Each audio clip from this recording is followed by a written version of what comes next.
knowledge, and socially impacting. Finish your sentence. Yes. So to conclude my point, this does not only enhance an educational institution, but also positively impact the nation as a whole. Thank you. Okay, and the other, Gabriel, Garcia, investigate.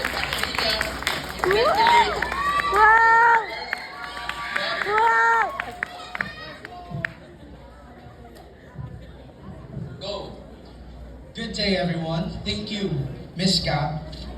My question is, in your constructive speech, you told us that subjects in senior high school are redundant. Am I correct? Because we have already tackled all of them in senior high school. We are only tackling them in a specific or higher form of education in college, which I argue should be implemented in senior high school in the refining. Are you informed that we have CMO 20 Series 2013? The enhanced basic education, correct? Right. Yeah. So they have created a memorandum in CO2 to fix the problem in senior high school that subjects are touching or are similar in senior high school. It means that not because they have similarities, it means that they serve the same purpose. Yes. Pero I was suggesting that we implement those units in senior high school to provide higher forms of education for those unfortunate ones who don't have the opportunity to attend to colleges. But senior high school and GE has different. Are you aware that GE and senior high school has different goals and objectives? Yes. Yes, of course. Then why should we put that? Why should we implement that senior high school should replace GE if they are not the same? Yes. GECs are redundant. My next question is that would replacing senior high school with general education would affect the quality of education of students and their employability? Yes, that is exactly my argument. Narrowing the gap between international standards. I would like to point out before that you have committed a fallacy. You have committed appeal to emotion to those people. All right, thank you very much. Now we call again on Gab Garcia for his constructive speech from the negative side. Honorable judges, distinguished guests, teachers, and to all of my fellow students, good day. Let me start with one simple idea. Just because senior high school and GE touches the same subjects does not mean that they are redundant. It does not mean that they are impractical or too pragmatic. But it shows that in this proposal that it is inefficient. Why? First, we are not upholding our SDG 4, quality education. GE and senior high school, with combination of those two, provides quality education to us. But before I proceed to my argument or to my delivery of speech, let me frame the argument first. First is that the burden of proof relies on the affirmative team and that they shall prove three things. First is that senior high school and general education serve the same purpose. Second is that it is necessary, beneficiary, and practical. Third, that it would not affect the quality of education and employability. So moving forward, let us talk the difference in terms of scope, depth, and purpose. First is the scope of senior high school and general education.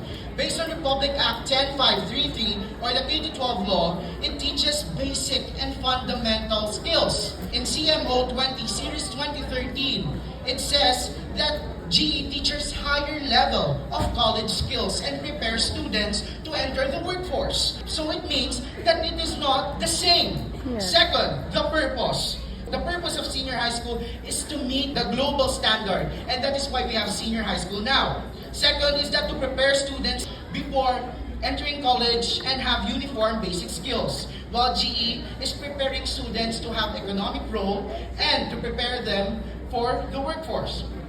The depth. In Bloom's taxonomy, senior high school follows lower levels.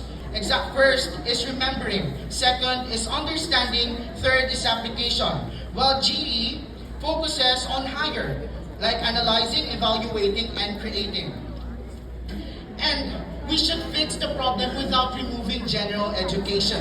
Why? How can we fix this problem? First is let us build facilities. Let us build classrooms, equipments, and labs that will help students to be prepared to enter the workforce in college. Second is that mastery of lessons.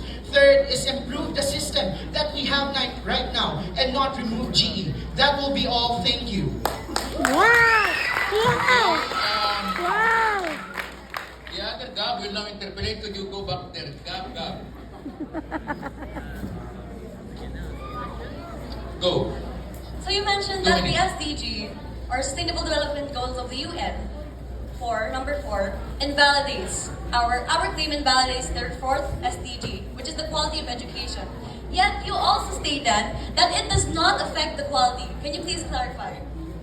Okay, so when I talk about the SDG 4, it means that it is preparing students to have critical thinking, to prepare students to enter the workforce. And that is the purpose of general education, to help students. Yes! It's really cited in CMO that it helps students to have college skills, critical thinking, ethical reasoning, and have civic engagement with people. Don't you think the implementation of that at an earlier stage is more holistic and more efficient in terms of our educational system? No, I do not, because senior high school has different goals and purposes than GE or college. Which proves my point. It is not. Not because it just touches some lessons, it does not mean that the complexity and the depth of the subjects are the same. Why did they reduce 63 units to 36? What is the reason? What is the reason? Because it would be redundant. That's why they already have the change. All right. Thank you very much. Now we go to the second set of speakers. Second speaker for the affirmative side, Gail Rodriguez. And for the closing paragraph of the affirmative party, I would like to point out all the faults they have suggested. Understaffed, underfunded, efficiency or deficiency as we call it, long-term progression. All of this can be solved once we pursue this in a long matter of time. There is no such thing as risk and reward. There is a such thing as risk and reward. By reducing GER, or general education requirements in college, students may graduate faster, spend less on tuition, and enter the workforce earlier. That's why we believe and we stand that GEC should serve in SHS. That's all. Thank you. Thank you. And the last speaker of the negative side, rebutter, Gab Arcilla. Good afternoon, everyone.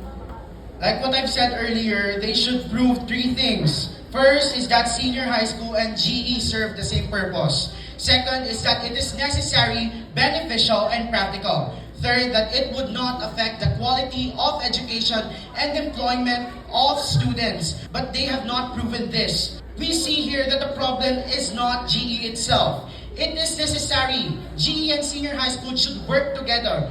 It is necessary because having both senior high school and GE means that we are being globally competitive. Second is that senior high school prepares us for college, employability, to seek higher education. It is beneficial because GEC offers us greater knowledge and skills that allows us to adapt to a changing world right now. That's why we have senior high school. And third, practicability. First is that it would take a long time, lots of budget, and there are more problems that we should focus on, like lacks of facilities, lacks of classroom. We should address that before we move GE. Therefore, we conclude that it is not necessary because problem comes from implementation and lack of facilities. Second is that senior high school and general education have different functions. Third is that there are better, safe solutions. Fourth is that removing general education creates new academic gap. The negative side stands firm. Replacement is not the solution. It is the implementation. And we should fix this first before we think that we should replace senior high school with general education. That would be all. Thank you. Okay. And